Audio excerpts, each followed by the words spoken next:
The Galaxy S21 Ultra is the latest and greatest thing in the Android world, at least for the next couple months. A little side note, if you ordered a jerryrigEverything razor knife, our second batch will be shipping out later this week, so be on the lookout for that.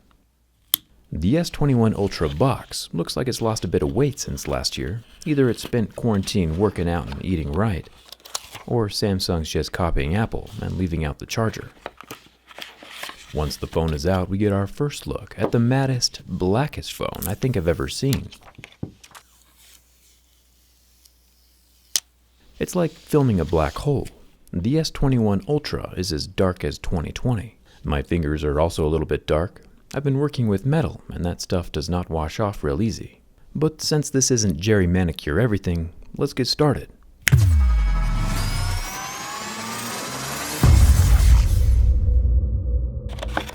Inside the slender box, we get a short USB-C to USB-C charging cable.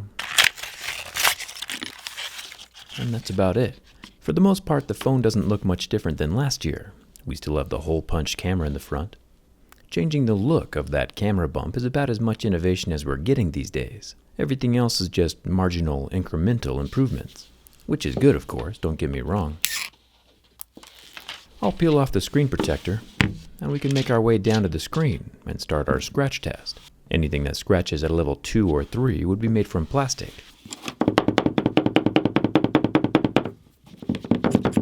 And as we can clearly see, the S21 Ultra scratches at a level 3. You guys saw me remove that screen protector, right? Well, Samsung, with all of their generosity, gives us a screen protector for the screen protector. The innovation just doesn't stop. Anyway, like I was saying, things that scratch at a most 2 or 3 are plastic. Levels 5 or 6 would be glass. And levels 8 or 9 would be sapphire. A 10 would be a diamond. After removing both screen protectors, we can see that the S21 Ultra scratches at a level 6 with deeper grooves at a level 7. It's using Gorilla Glass Victus. The top hole punch front-facing camera is 40 megapixels, protected under that front glass. There's also a slit up here, about 1 razor blade thick, for the earpiece and top stereo speaker. The sides of the phone are protected with a very thin piece of temporary plastic. If Samsung is shrinking their box to be more environmentally friendly, they still sure are using a lot of plastic. The sides of the phone are made from aluminum, along with the power button and volume rocker, both made from metal. The top of the phone is kind of unique. The camera hump is blended into the sides of the aluminum frame. Samsung's calling this a contour cut, which I actually kind of like.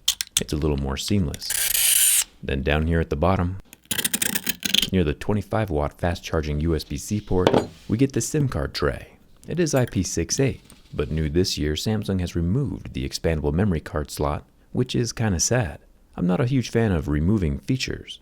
I'd rather have a tool and not need it than need a tool and not have it. One thing I do like, though, is the frosted glass on the back.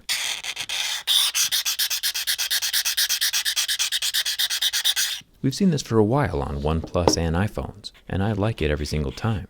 It's a little more abrasive than smooth glass. You can see that bits of my razor, keys, and coins are rubbing off onto the back glass surface. Kind of like sandpaper. But for the most part, the marks can all be rubbed away. The dust from the softer metals is just getting caught on the microscopically rough surface of the etched glass. The camera lens, however, is not made from glass. There are 4 cameras on this guy, the top being a 12 megapixel ultra-wide with a few sensors, then the impressive 108 megapixel wide-angle. Then we have 2 telephoto cameras, one of which might be a periscope lens. It's kind of difficult to tell what's going on in there from the outside. There's really only one way to check. Ah, there it is. Indeed, the bottom 100 times zoom camera is once again a periscope unit. If you want to get your own teardown skin so you can see the insides of your phone from the outside, I'll leave a link down in the video description.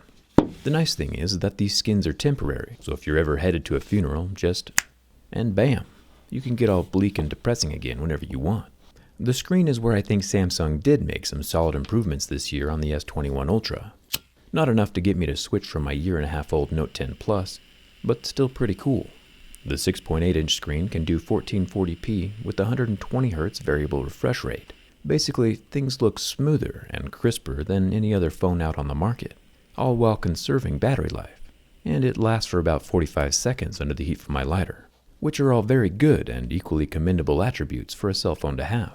Underneath the AMOLED display, which does not recover from the flames, is an ultrasonic fingerprint scanner, supposedly a tad larger this year, but we'll have to check that out from the inside.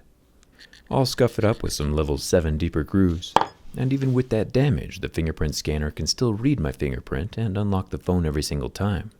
Not too shabby. Now for the bin test. Samsung has always been super solid with their phones, even more so now with the extra metal around the contoured camera bump. And once again, the S21 Ultra is as solid as a rock, whether bent from the front or the back. I guess the real question is whether the $1,200 S21 Ultra is worth buying, and I think that decision rests with the cameras. I took a quick trip to New York City to test out the camera, and you can see from these unedited video clips that the S21 Ultra is pretty exceptional, with super detailed and crisp video capabilities. You're probably like, wow, Jerry, that's some really good footage. Ooh la la, really impressive 10 out of 10. Exceptional low light capabilities. But why are you traveling to New York during a pandemic? And you're right, I actually just totally lied, and all this footage you're seeing now came from a Galaxy Note 4, from a video I filmed and posted to my YouTube channel over 6 years ago. Smartphone cameras have been really good for a really long time, so upgrading your phone just for the camera doesn't make a whole lot of sense, especially when the phones from 6 years ago can compete with the phones of today, and when the phones of today cost $1,200. You could go visit New York City in person for that price. After the pandemic, of course. I'm going to hold off on upgrading for a little while longer. Flashy new phones are fun, but if you really do need a new phone, last year's model is always going to be cheaper and still has the SD card slot. Let me know what you think of the S21 Ultra down in the comments. Hit that subscribe button if you haven't already, and come hang out with me on Instagram and Twitter. Thanks for watching. I'll see you around.